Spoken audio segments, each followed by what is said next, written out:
prenait tendance sur la première intervention, on va se remettre vraiment dans la cuisine. C'est-à-dire, on va se dire, qu'est-ce qui se passe au quotidien? On va pas être sur un concept store, on va pas être sur de l'innovation exclusivement, on va être au quotidien. Qu'est-ce qui se passe dans la vie d'une agence de design et comment tout ce qui est autour de nous nous sert à travailler et à penser différemment. Donc, je vais reprendre un truc au contraire très terrain. Dragon Rouge, c'est une agence de design. On est 140 à Paris. On a 7 autres Dragons Rouges dans le monde. En tout, on est 300. L'agence existe depuis une trentaine d'années. Et on a le métier des marques de grande consommation, où on fait des sujets autour des marques et du packaging. Et une deuxième activité que je dirige, qui s'occupe des entreprises, des enseignes et des lieux. Et donc, on range dans cet univers-là tout ce qu'on appelle le retail et l'hospitality. C'est-à-dire qu'à la fois, on est sur des lieux de vente et on est sur des lieux de vie.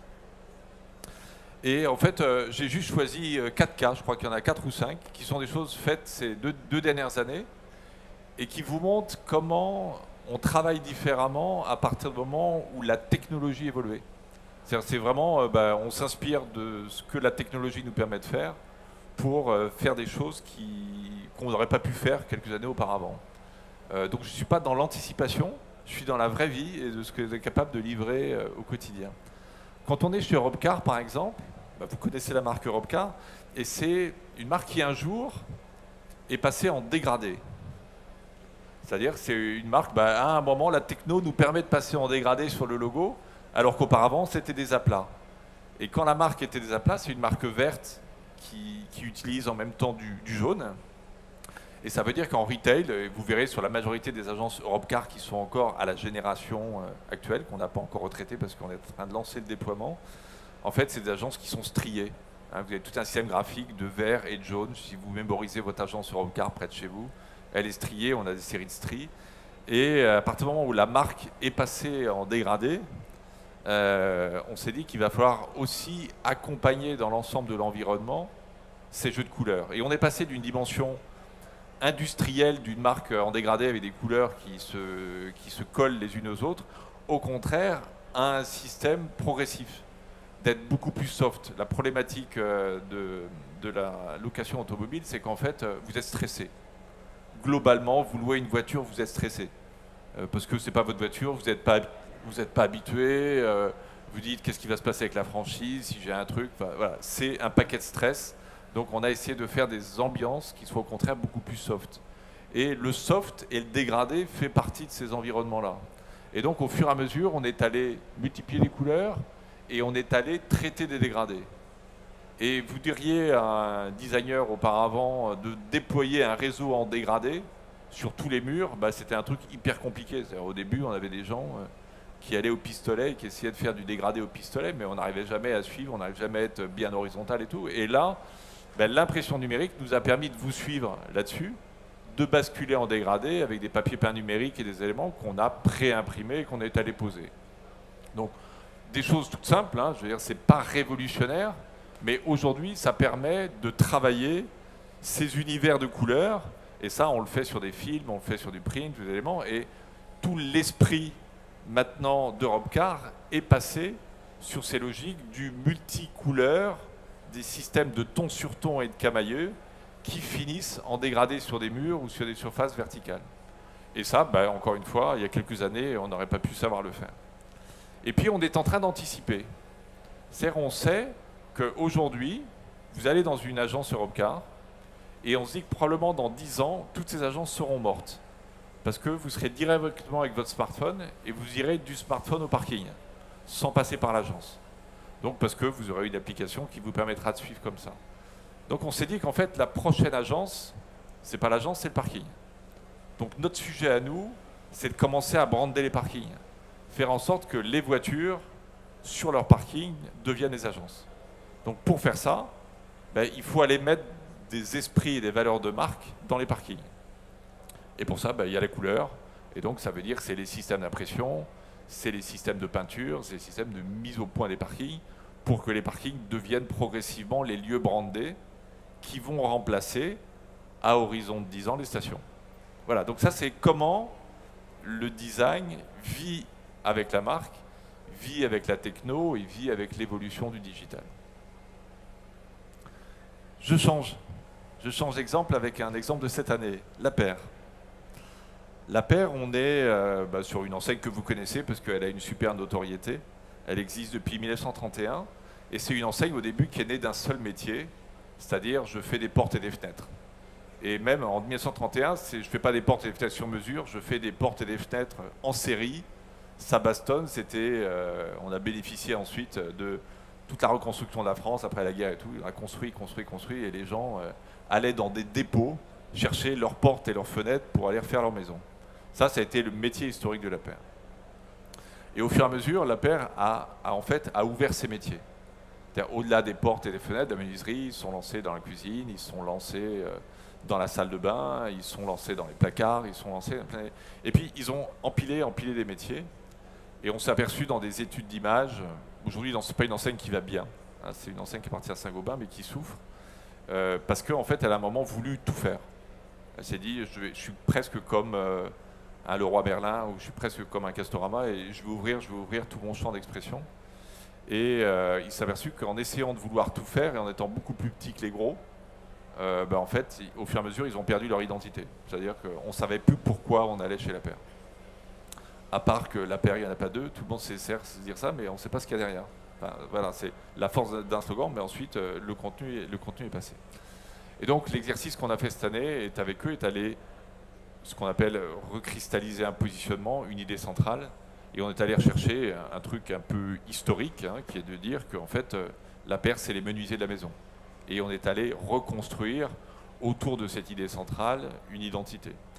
Et quand on est les menuisiers de la maison, on le montre avec cette forme d'équerre à un moment qui est une symbolique du menuisier forte. Hein.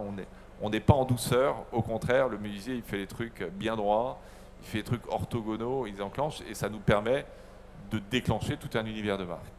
Et cet univers de l'enseigne, alors là, ce n'est pas des enseignes qu'on fait ici, hein, puisque on a fait le choix ici de faire une enseigne comme une enseigne de menuiserie sur laquelle on a posé des éléments bord à bord. Mais à l'intérieur du magasin, c'est bien sûr appuyé sur l'impression numérique pour pouvoir tout travailler.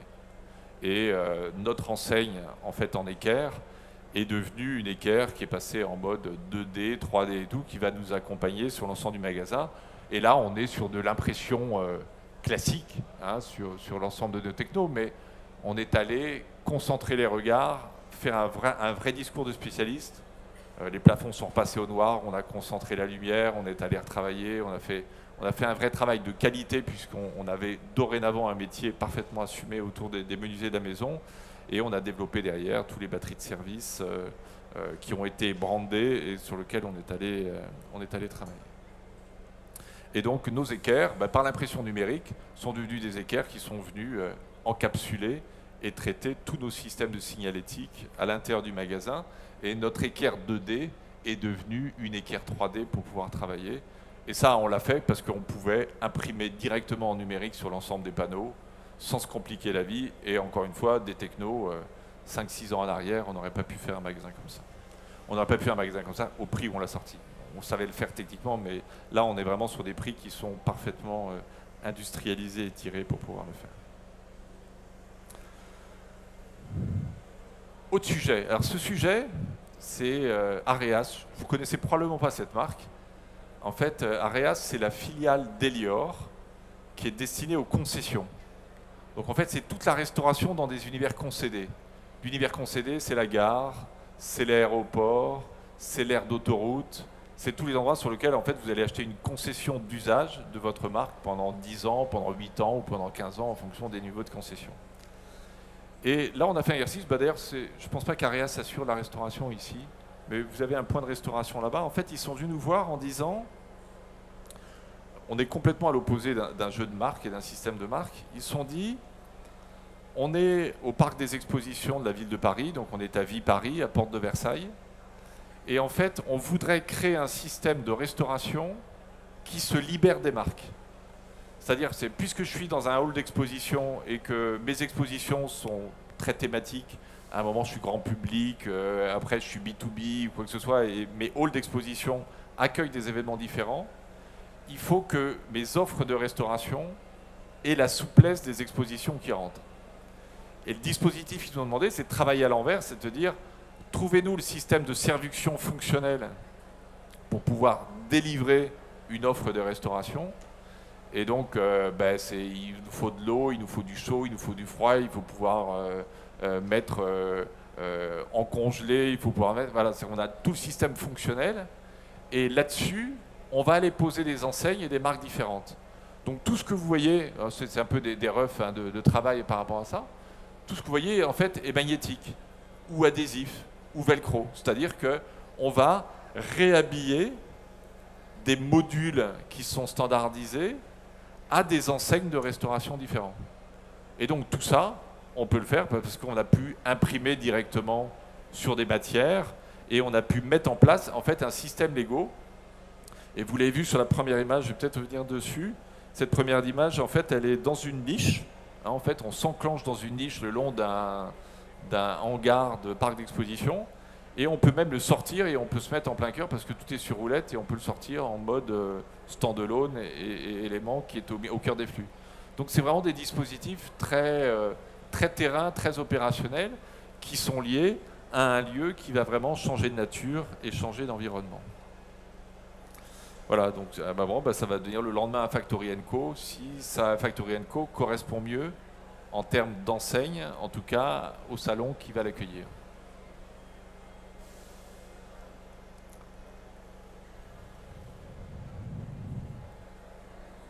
Voilà, et puis après, ça va dans la vraie vie. C'est pas que des images 3D ou des éléments, c'est qu'ensuite on livre, on déroule. Et aujourd'hui, depuis une dizaine de mois maintenant, les points de restauration opérés par Areas à Viparis, Porte de Versailles, sont sur ce dispositif-là.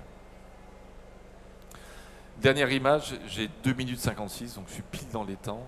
Beachcomber, alors ceux qui sont allés à l'île Maurice connaissent peut-être Beachcomber, hein, c'est le gros opérateur, le leader de l'hôtellerie à l'île Maurice, dont on a refait l'ensemble des plateformes de marque, identité et dispositifs. Et Beachcomber, à un moment, nous pose des questions en disant on a racheté un hôtel qui est en mode franchise. Ce coup-ci, on fait un test de franchise. Cet hôtel est en France, tout est fait, tout est fini, puisqu'ils ont fait la rénovation. Au dernier moment, ils nous ont demandé de venir les accompagner en mode franchise. Mais par contre, il n'y a rien qui raconte Beachcomber dessus. Et on ouvre dans 15 jours. Voilà, c'est des genres d'exercices sur lesquels, à un moment, par l'impression numérique et par l'habillage des lieux, on est allé se choper tous les murs blancs qu'on avait à disposition. On avait 3 ans auparavant fait toute une campagne photo à Maurice sur l'ensemble de la campagne photo qui nous permet de parler de la marque et nous permet de faire l'ensemble du système de com. Et cette campagne photo a servi de base photographique pour aller shooter sur des bâches et poser et aller équiper tous les murs clés sur lesquels on avait de la visibilité, des signes de marque de Beachcomber. Et à chaque fois, on était en relation avec le Beachcomber qui est au Maroc, qui est à Maurice, qui est des éléments en disant ici on est à X kilomètres de ce Beachcomber-là, pour que les gens qui visitent un moment et qui utilisent cet hôtel comprennent un tout petit peu la relation qu'il va y avoir entre un Beachcomber qui est ici à Sophia Antipolis en mode franchise, dans l'académie de tennis de Mouratoglou, avec l'ensemble de la collection de Beachcomber, qui elle est constituée de 10 autres hôtels qui sont essentiellement sur Maurice, aux Seychelles et au Maroc. Voilà, donc ça c'est un travail d'adaptation hyper rapide pour mettre un lieu à une identité pour pouvoir travailler. Dernier petit exemple, allez, on va encore parler de dégradé, on est à Nice.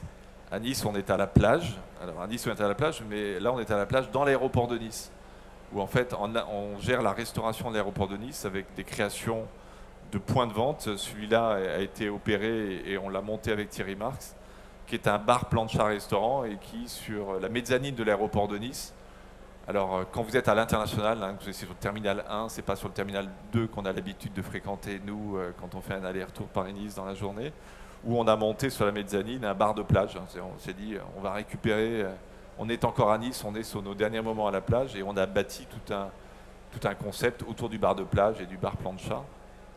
Et vous voyez ici, même, on était dans les mêmes esprits que ce qu'on voyait tout à l'heure sur Europcar, ces grands dégradés très très soft qu'à une époque on ne savait pas faire et que maintenant on est capable de faire par ces dégradés numériques avec lesquels on va travailler.